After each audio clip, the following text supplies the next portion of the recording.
What is going on? Welcome to the second episode. We have made it to 2 episodes of the VinesPomcast. My name is Nick Kirby. I am your host, joined by our regular contributor, the Reverend Will Matthews. How you doing, Will? I'm good. How are you guys doing tonight? I'm doing well. Good. Good to have you on as always, Will. And we got special guests tonight. Kind of a legend around Liberty Flames country. One of the good guys out there. Kind of become a friend to me from afar. I've never actually met Chad in person, but we've got Chad on the show. Chad, is it Hassan? I should have asked how do you actually say your last name? Yeah, you got it, man. Chad, a true professional.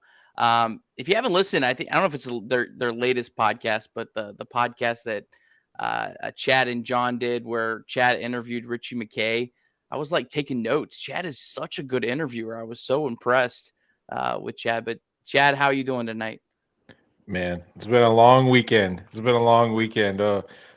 that this talking through our feelings tonight will be some good therapy. This is a group hug session, right? Yeah, now. I'm hoping I need it. Absolutely. We'll try to keep the positivity, the good vibes flowing.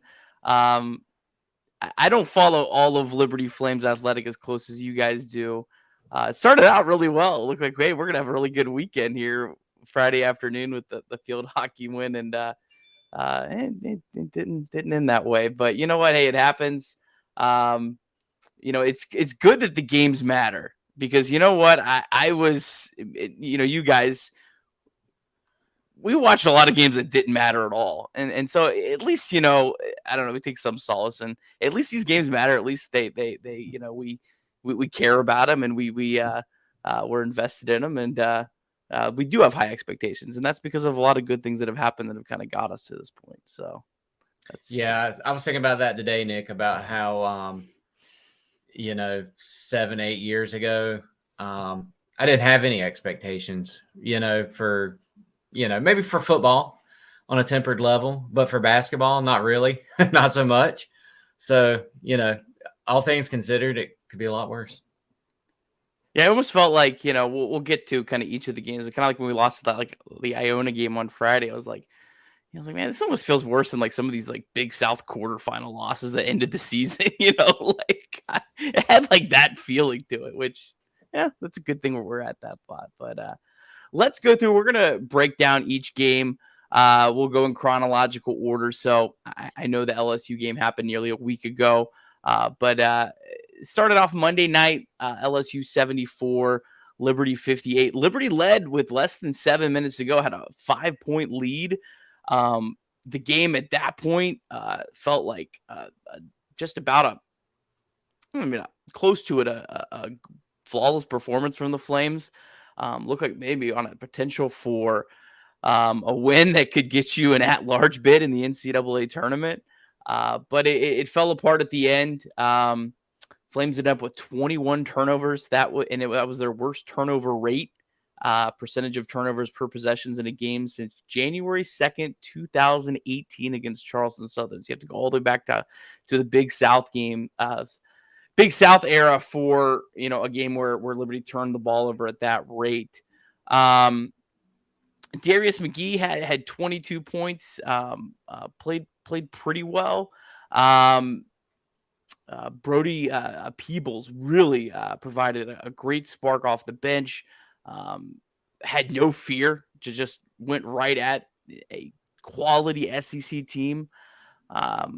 The Flames were 10-point underdogs in this game. They lost by 16. It was clearly, obviously, much closer than that. So overall, I don't think you could be too upset with that game. I mean, it was a missed opportunity. But overall, I mean, Liberty pretty much did what they were supposed to do. We'll start with Will. What was your thoughts on overall in the LSU game? I wasn't surprised we lost. Was kind of hoping we would keep it a little bit closer at the end than we did. I think we saw the ASUN freshman of the year come out in Brody. He played like he was a little pissed off a little bit there, kind of through the second half. But I liked it. I thought it was, thought he showed out. Looking forward to the rest of his season. He almost felt like he was more aggressive against LSU than he was against Regent, which was just, and I don't know, maybe it was some of that was just, it's the first game, you don't want to do too much, but he went right after him, and I thought that was really cool. Chad, what was your thoughts on the LSU game? You know what? Headed into the game, I was really nervous. Will Wade, even dating back to his time as an assistant with Shaka Smart, they've always run that havoc defense, which is basically high pressure, end to end, create turnovers, and it's a wild brand of basketball. It's like it's the exact opposite of what we run in the pack line. And I would say that, where we start at the rim and protect out, they're all over the court. And then once you make it to the rim, you got a pretty easy look, it seems like. So I was a little nervous headed in, one, because Drake had not been playing well. He didn't play well against Regent. He didn't have a good summer, according to John and all those that covered the team over the summer at a Sea of Red. So I was a little nervous about our ball handling. We had heard and seen Kyle Rode was going to be our dominant ball handler. So put all that together. You got Will Wade's havoc. You got us not having a ball handler. I was nervous. I was like, well, if we don't, and then we come out. So losing, I wasn't surprised. It's not that we lost, it's how we lost, man. We came out and looked really well. We broke the pressure. Kyle had one of the best defenders, on ball defenders on him all night, and looked like he did pretty well, considering. And then in the second half, it just kind of went down, and I was kind of disappointed to see that Darius was so aggressive in the first half. I think he had like 11 shot attempts. In the second half, he only had like, I want to say 6, if I remember right. So yeah, I was really nervous. I actually, when you take a step back and look at it, I think the game was a positive. We showed that we can handle that pressure and beat those types of teams. We just didn't get it done that night. So overall, I would say it was a positive. We learned a lot about ourselves. Since then, we've added a ball handler to the group, but we'll talk about that in a little bit. But overall, LSU, it stung a little bit because we really showed that we had the ability to win that game. But overall, we learned a lot about ourselves, and I think we can compete against those havoc defenses. I think the most frustrating part about that was, you're right, we did show the ability. We could have won that game, but it was like we beat ourselves at the end of that. Just a lot of little turnovers and mishandling of the ball. It's very frustrating to watch that. Yeah, 21 of them, 21 turnovers, and it seemed like it all just came in like one spot, Yeah, and Drake continued his poor performance in terms of being a ball handler, which got scary because it's like we're turning to Darius. All right, Darius, you're our lead point guard. You have to create your own shots. We also expect you to come off screens and hit threes. So we were expecting a lot out of him. But overall, LSU, not a bad performance. It's just how it happened. It was kind of a bummer. Yeah, I think on its own, if the rest of the week doesn't happen, I think we kind of look at that as, I would say, more of a missed opportunity than really like a, just disappointed, didn't play well, all that kind of stuff. It did, kind of, our biggest fear was kind of exposed a little bit in that game, with the ball handling issues. And it was really everyone. I mean, no one could hold of the ball. A lot of credit to LSU. I mean, they, whatever Will Wade, kind of lit into his group at halftime. It really, carried over in that second half, and they just completely, got Liberty out of our game that was scoring points, in the half court with ease at times. I mean, they were getting great shots against an SEC defense with that super long and athletic. So yeah, I mean, I think overall, it's maybe not like a super positive, but I don't think it was a super negative either. Let's move on to the Iona game. So Liberty completely fixes the turnover problems in the Iona game. In fact, I tweeted this stat out earlier. This was the third best game in the Ken Palm era. So Ken Palm era starts in 2002. So since at least 2002, this was the third best game in terms of the lowest turnover percentage. I think the Flames had a total of, I've lost it. I think they had like 5 or 6 turnovers. Like it was they completely fixed their biggest issue, but then they couldn't make a shot. It was the worst 3-point shooting game, 20%, since the 2019-20 ASUN quarterfinals. Then you see it on the graphic if you're watching. 50 points was the fewest points scored in a game since January 25th, 2020, when a game I never want to ever talk about again, when they scored 43 points at Stetson. So, like, Liberty played great defense in that game. They came out well. I mean, they came out really strong out of the gates. Had a pretty healthy lead, but then Iona closed the first half on a 16-2 run. And then, Liberty just couldn't hit a bucket. I mean, there's not much more to it. A lot of it is Iona. They're a good defensive team. They're coached by Rick Pitino, who, for all his faults, is a really darn good basketball coach. So I don't know, Will, what was your thoughts on the Iona game? Yeah, just frustrating shooting. 4 for 20, 3 points. That's not typical Liberty offense. And I really wanted to beat Rick Pitino. He looks like he's in the mob. I really wanted him to lose. I feel like somebody's going to come after me now that I've said that. But I don't think we're that big yet, so I think you should be safe. Chad, what was your thoughts on the Iona game? Yeah, I guess again, I was hesitant. Like, we had to get our ball handling issues. We had 21 turnovers.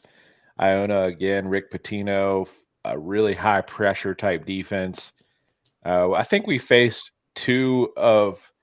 they have to be 2 of the top 3 or 4 pressure defenses we will face all year in back-to-back games there with LSU and Iona. So I was nervous headed into the game, knew it was going to be a tough one, and then you just can't make threes. And we had open looks, and I took some positives from Vincent. Got his first start and looked good. He gets his hands. I don't know if Ken Palm keeps track of deflections, but I think Vincent will be top 10 in the country in deflections if he gets the minutes.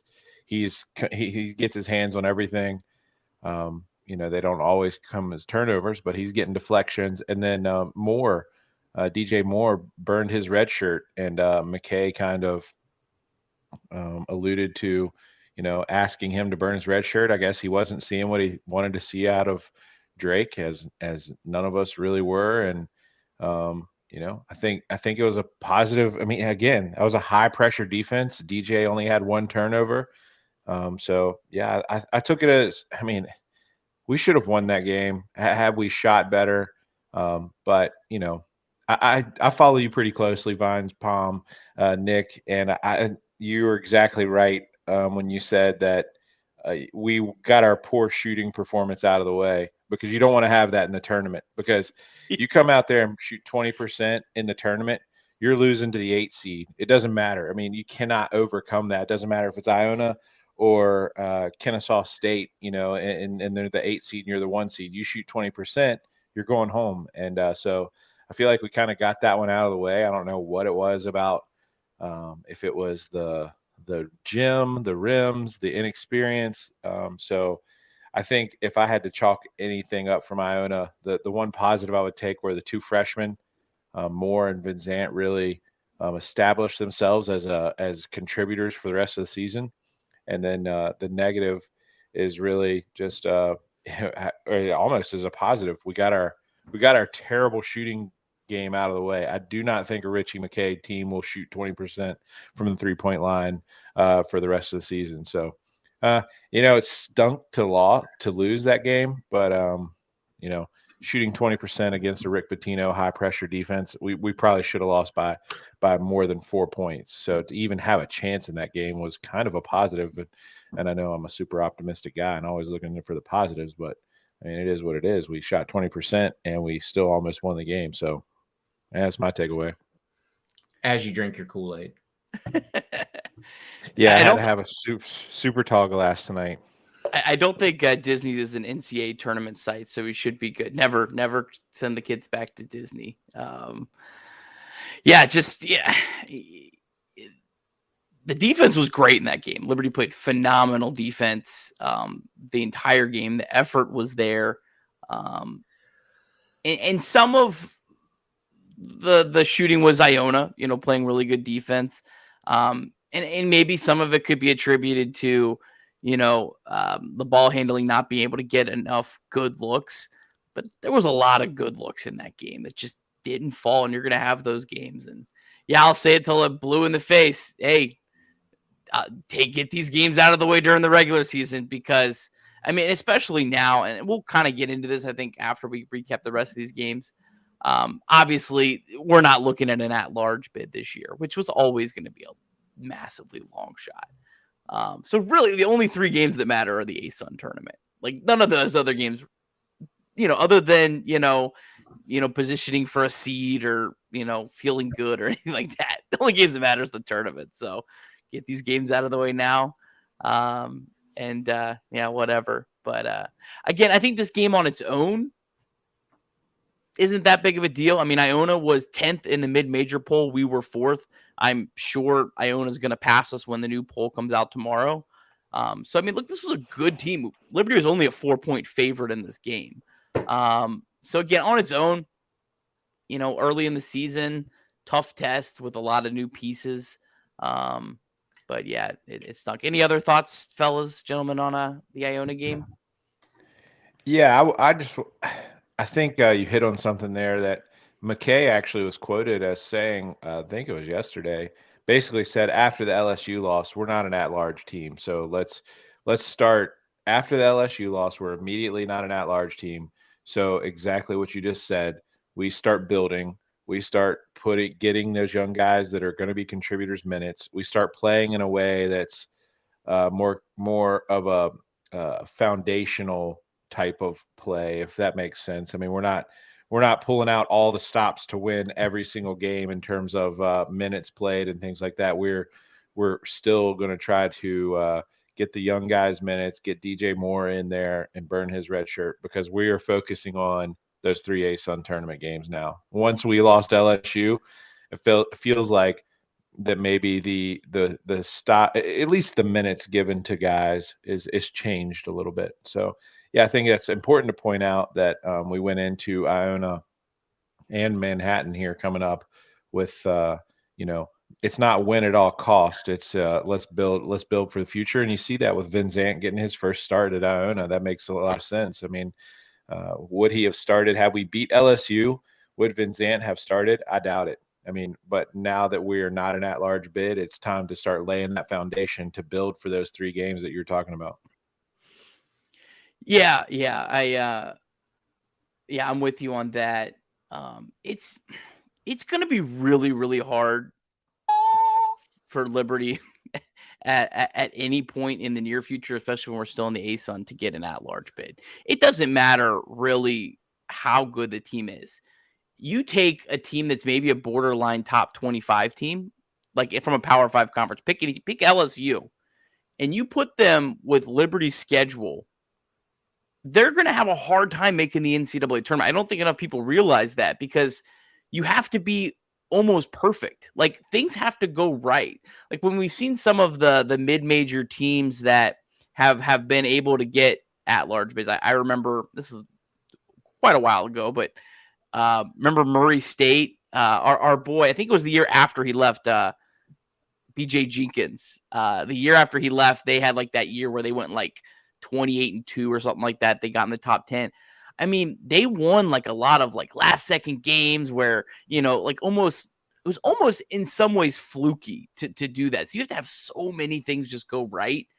I'm hoping that if you get into the Conference USA, or when you get into the Conference USA, that there's multiple top 100 teams and you have enough opportunities to stack wins. Because our Liberty system isn't really built for KenPom in a lot of the metrics because we don't blow teams out.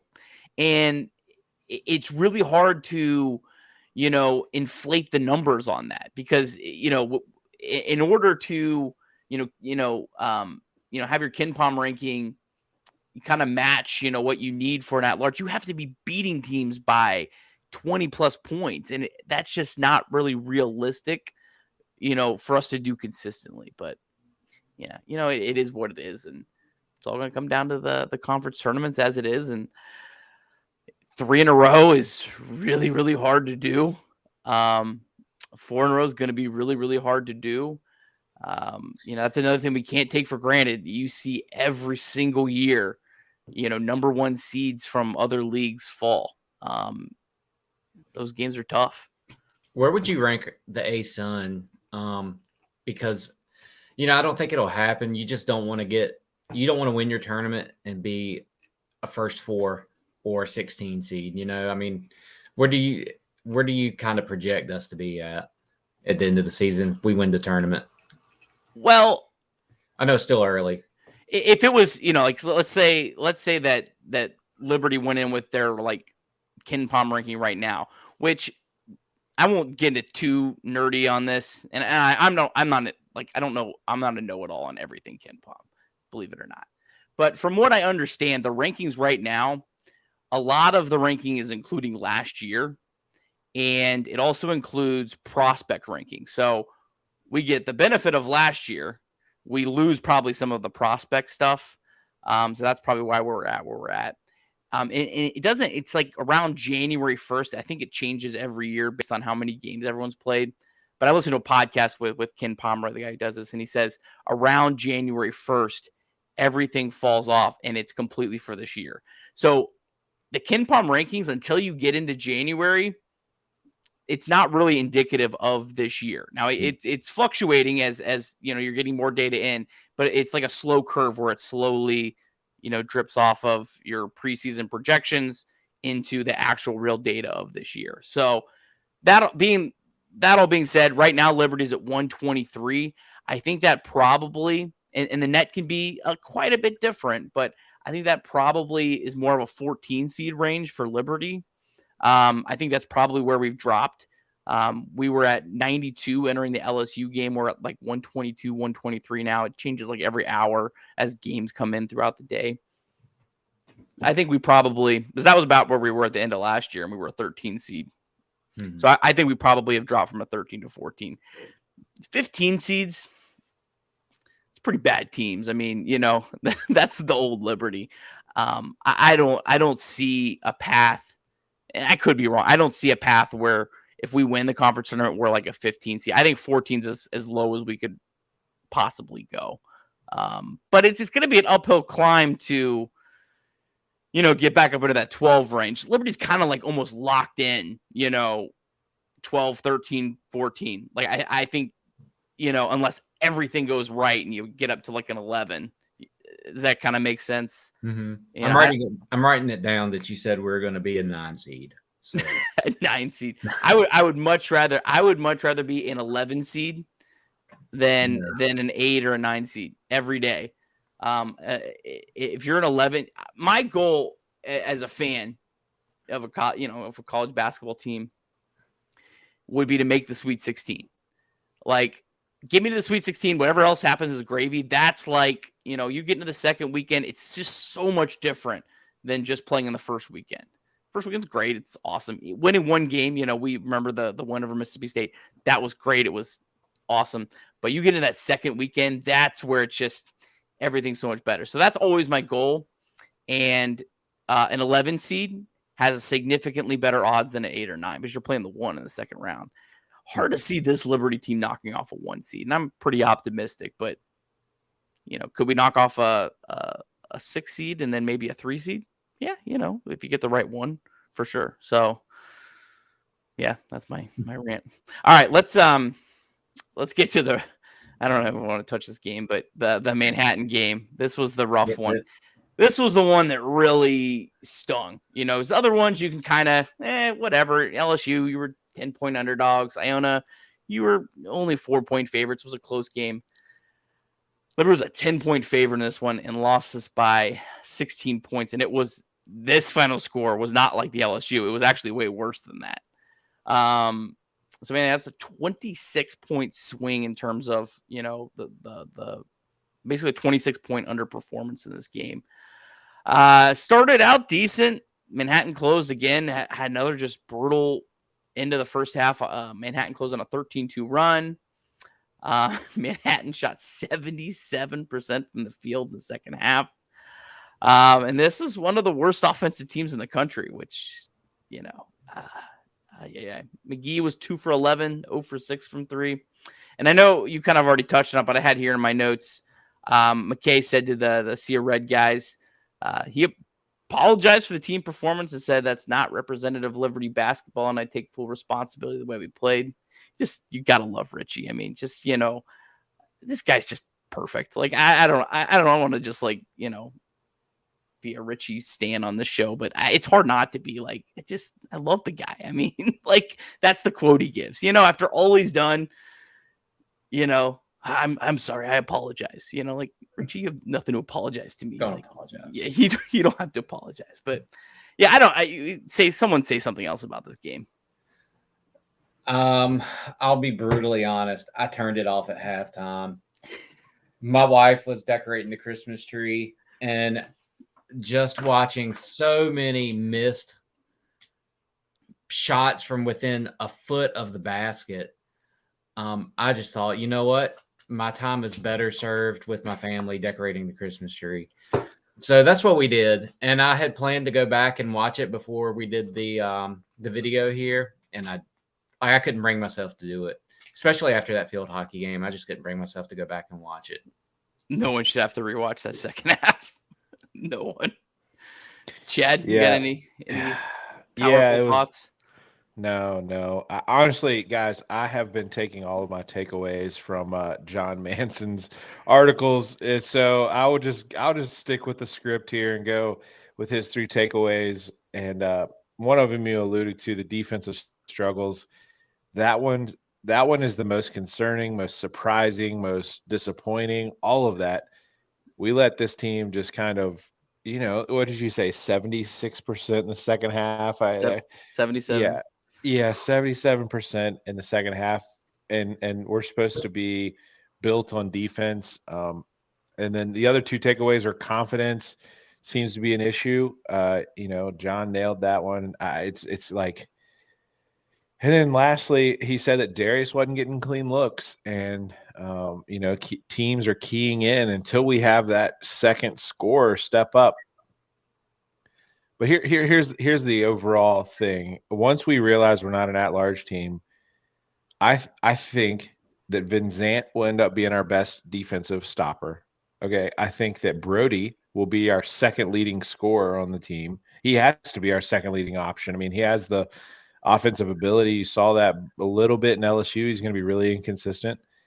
And thirdly, I think DJ Moore is going to have to step up and be our big-time ball handler. And so when you're resting on 3 true freshmen as in those roles, we're talking best defensive player, big-time ball handler, usage stat. I don't know if Kim Palm keeps up a usage stat, but DJ Moore is going to lead the team in usage stat, and Brody is going to be our second leading scorer. If those 3 things are true, then we're going to have games like this where they're just trying to figure things out, and we're going to be leaning on those guys pretty heavy, and it's really just too early to do that. So, it was disgusting to watch. I was really disappointed, but I do have to say, Nick, I love the quotes from Richie. I've never seen like I was like you the whole time. I was like, Coach, stop! Like, it was making me so uncomfortable. Like, you don't have to say all this, but he was brutally honest with where they were and what they needed to do to fix that. And one of the things that stood out to me that I actually saw and noticed during the game a little bit was they were making, even after they made the right pass. So teams are double teaming Darius. It's very evident. They're double teaming Darius, and he's passing out of it. We're making the right plays, but then we're getting into Kyle and others who have wide open looks and aren't attacking. We're not attacking off of that good pass out of a double team. And so I think we just need all 5 guys to step up and be more aggressive offensively and not just lean on Darius. That's kind of what I've taken away from these 3 losses is, yes, Darius is unbelievable. He has the green light. He can go, but teams can shut down one guy like that. We need all 5 guys on the floor to be able to attack. And how many open shots did we pass up in the Manhattan game? How many times did we not take 2 dribbles and get in the lane, at least collapse the defense a little bit so we could kick it out? We just were happy passing it around the perimeter and getting it to Darius and be like, all right, do your thing. Our goal was to get the ball to Darius and get him shots. And that's not gonna win games. So hugely disappointing to watch. I'll go back to the very first thought was the defensive performance was the most disappointing and the most shocking. Really, you think that these freshmen come in, you don't really have to have confidence to play an incredible defense in this system. So yeah, it kind of sucked all the way around, and looking forward to getting a win to get that taste out of our mouth really soon.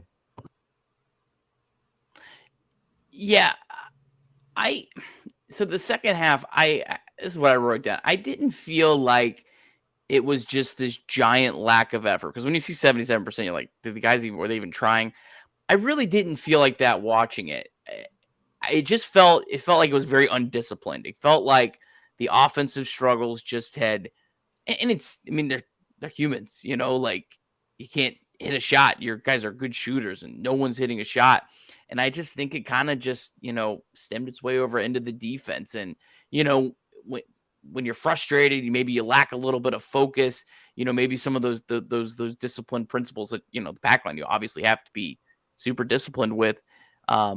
Sometimes it can, if you're not fully in it, it can kind of collapse on you. I think that's kind of what happened. But yeah, the quotes, it's just, it's just the thing I love about Richie is, he's not like this big, like rah guy that, just, that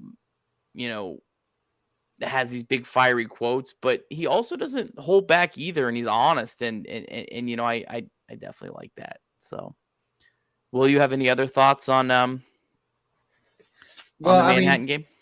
It was just kind of I don't know, besides field hockey, it was kind of the cherry on top of the bad weekend.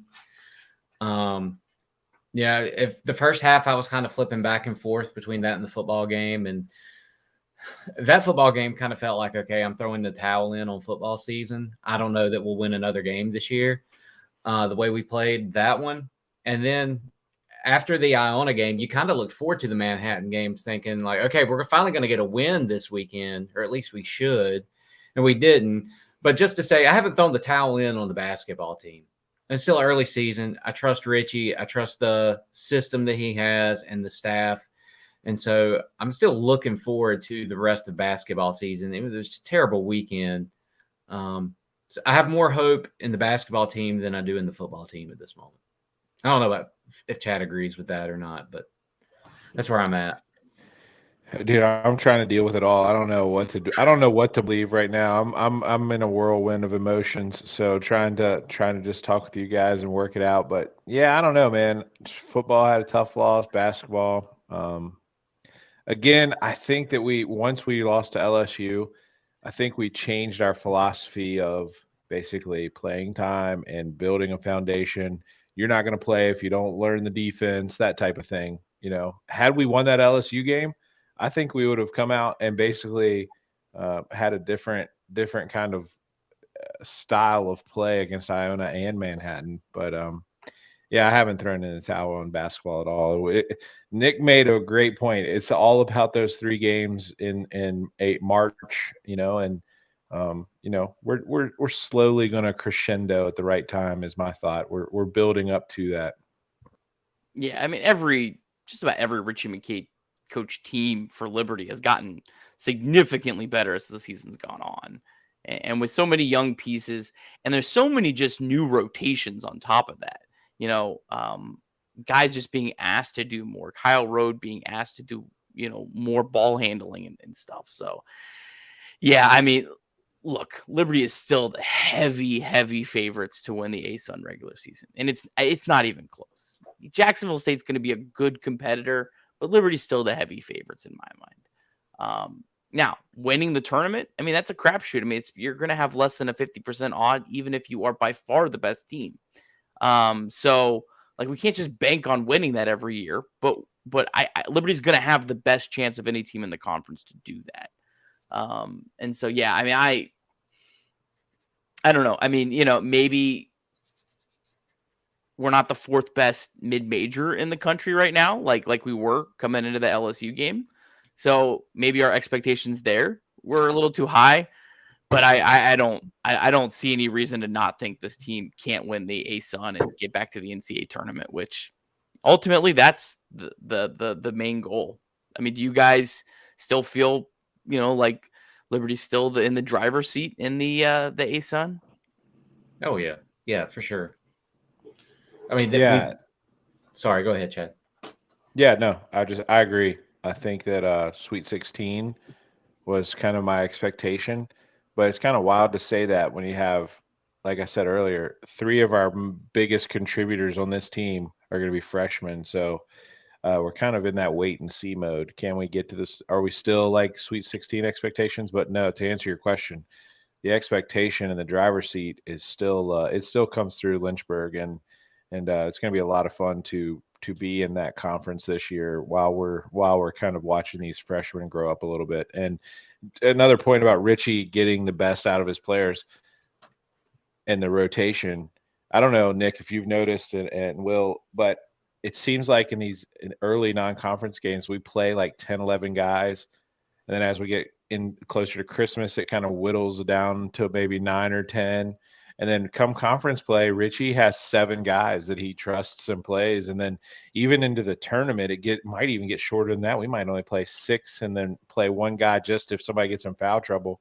So I think we're still figuring out who that top 6, 7 conference rotation is going to be. So once we get there and we get those, who is that going to be? Is Drake going to get any minutes in conference play?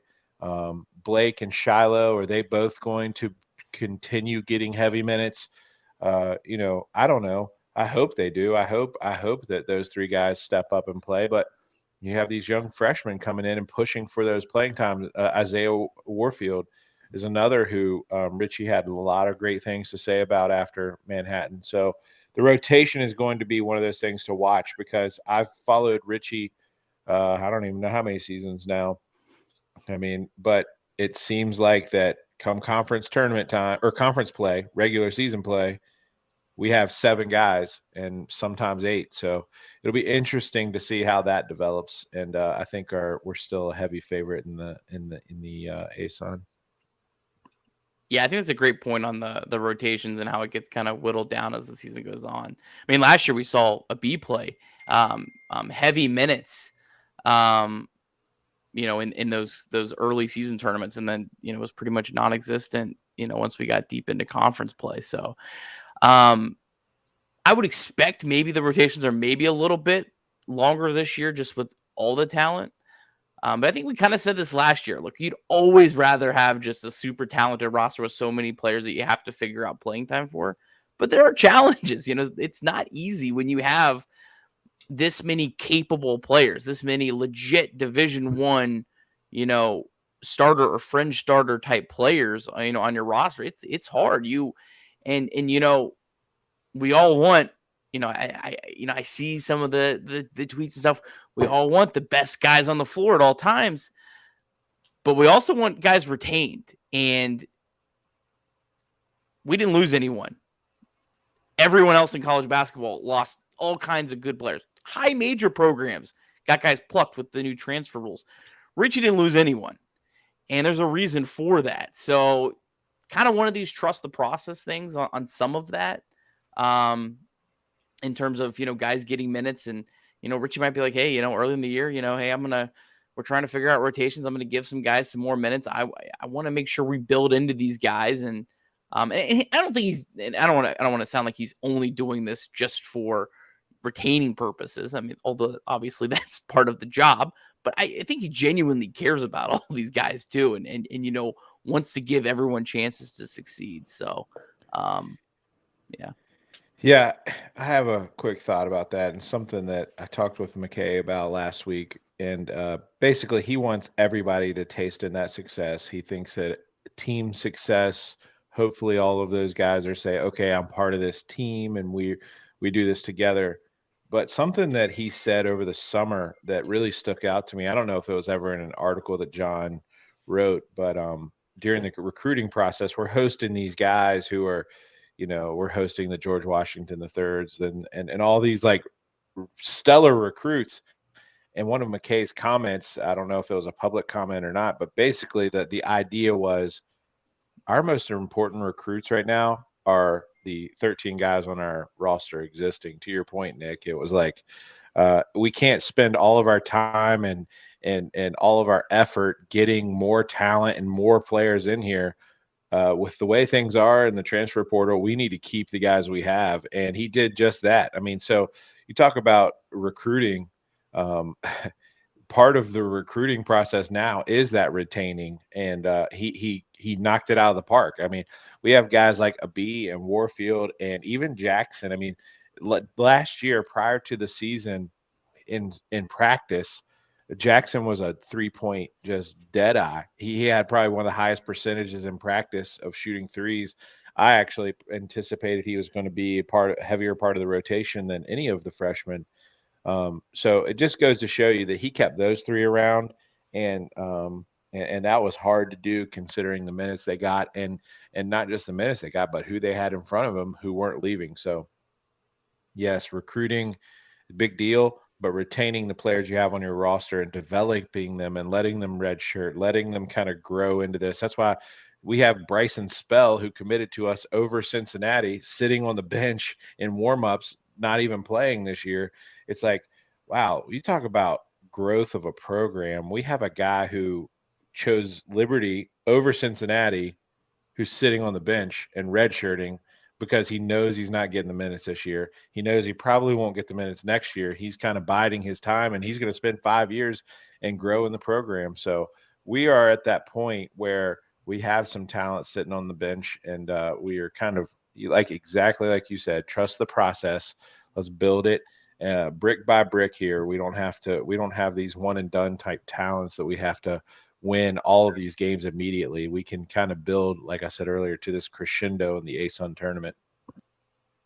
If you watched highlights of Bryson, oh yeah, I have. I've watched. Oh my Yeah, goodness, yeah. Like the Yeah, shot. how's he sitting on the bench right now? We got this tall guy who can make everything. He'll be a help, and you know what Kyle says about him is that he is very good at everything.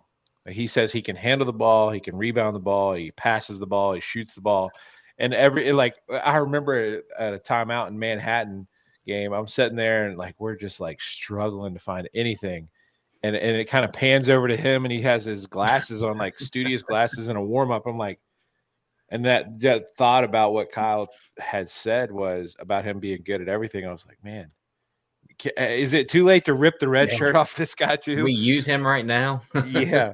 But he wants to red shirt, and that just kind of goes to show you what Richie's selling. Richie is selling, hey, come sit in this program for 5 years, and for 2 of them, you will be dominant and you will have great success, and the guys are buying it, and he's telling them the truth, and it's what's happening. So we just have to trust the process. Like you said, it's hard after a weekend like this, but I mean, three-peat in the ASUN and have a heavy favorite this year. I mean, is a 4-peat a thing? I mean, Richie has all of my trust in the process. So that's kind of where I'm going with that. We're going to win the ASUN title, and every year we were in the ASUN. My man.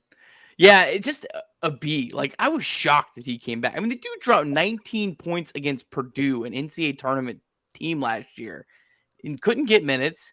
Like, he had to have been teams that would have been, yeah, absolutely, come. We'll let you play. We'll guarantee you start next year. And a B, if there's anything else, like just look at him and say, wow, there is a incredible foundation for this program. There is an incredible just desire to play for this program, which is awesome. So, all right. I can't believe this has gone like over 45 minutes. I thought we had like 10 minutes of material. You guys have been awesome. Thanks so much. Wanted just to touch on the upcoming schedule, kind of the next 5 games. The next 2 against 2 of the 5 worst teams in college basketball. Couldn't come at a better time. Normally I'm like, oh, we got to keep playing these MEAC teams. When I looked at the schedule in the second half at some point during the Manhattan game, I was like, thank you. So now I certainly didn't expect to lose to Manhattan. So, and I definitely not in the stage of wanting to take anything for granted. But these are 2 games that Liberty's going to win. Liberty's going to win these games. I think, Cookman on the road, might be a little bit closer. I think we'll blast Eastern Shore. And then I think we'll be coming into Missouri, hopefully with some confidence, because that's definitely something that's needed right now. And then another Delaware State. I mean, there's 358 teams, I think there is, and they're 348. So, I mean, you see, like, these are 3 of the worst teams. So hopefully a good time to rack up 3 Division I wins that will, because non-division, like the regions, they don't help your rankings. Like they're nothing. They're basically, they count as a win, but they're exhibitions. They have no bearing on your metrics. So hopefully that can, and then Stephen F. Austin, that'll be an interesting one as well. What are your guys' thoughts? Well, what's your thoughts on the upcoming schedule? Yeah, I mean, after watching that Manhattan game, I just hope we're not in some kind of stretch where nothing is just going to go right for the next few games. I think these 2 games right here, I'm just kind of along with you. Cookman, who knows? But Eastern Shore at home. I just, like you said, hoping we have some confidence going into Missouri. What a huge win that would be. I mean, that would just carry us in through the rest of the out-of-conference schedule and into the ASUN, like just riding on cloud 9 if we beat Missouri at home. Yeah, I kind of alluded to it earlier. Confidence was the issue, as one of the main takeaways, and Richie commented on. So definitely some confidence boosters. And I like that one of them is on this Florida trip too. I mean, the team is down in Florida for 2 games, and then they're staying down in Florida and playing at Daytona Beach for Bethune Cookman. So I like that it's kind of part of that trip for the team. So they're kind of ending that stretch with a win, hopefully, and they don't have that bad taste. So, you get what I'm saying. Like, you don't go down to Florida, get beat up, and then come back and you're like, well, I never want to go to Florida again. It's like we go down to Florida, we lost the first 2, but we got it together for the third one. And then I also like that Maryland Eastern Shore is at home getting us prepared for December 2nd. So I definitely think these 2 games are godsends right now. I mean, with ending the Florida trip, starting a homestand, I think that against 2 teams who are 354, 355 in Ken Palm, I think they're exactly what the doctor ordered, and looking forward to getting that confidence. I know that I've said this a lot about Drake. I think that Drake has the ability. I think he has the skill. I think he can do it. I think it's all confidence with him right now, but that's just a kind of a microcosm of the entire team needs this confidence. So these 2 games, one to end the Florida trip, one to get back home, both could be huge confidence boosters. And honestly, after watching Manhattan, I'm with you, Will. I'm like, let's not drop these, or it's definitely like DEFCON if we drop these games. Yeah, I'm an optimistic dude, but if Liberty loses one of these next 2, I'll be in full panic mode.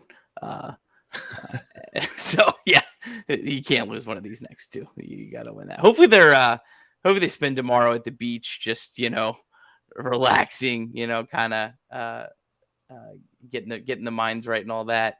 I don't know about Tuesday. I kind of did some research. I don't know if we can watch this game or not.